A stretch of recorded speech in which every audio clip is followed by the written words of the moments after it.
ప్రజలెవరూ ఇలా కాంగ్రెస్ కోటేయడానికి సిద్ధంగా లేరు.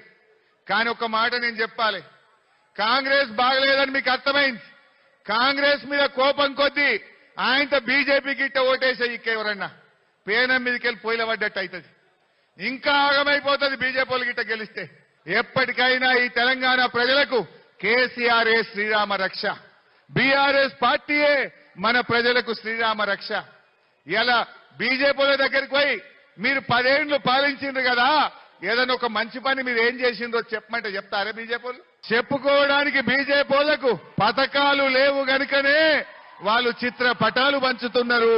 పథకాలు లేవు గనుకనే క్యాలెండర్లు పంచే ప్రయత్నం చేస్తున్నారు. జీఎస్టీ పెంచి ధరలు పెంచి పేదల నడ్డి విరిచింది బీజేపీ పార్టీ. పెట్రోల్ డీజిల్ ధరలు పెంచింది, గ్యాస్ సిలిండర్ ధరలు పెంచింది. మన తెలంగాణకు ఓ మెడికల్ కాలేజీ ఇవ్వమంటే ఇయ్యలే.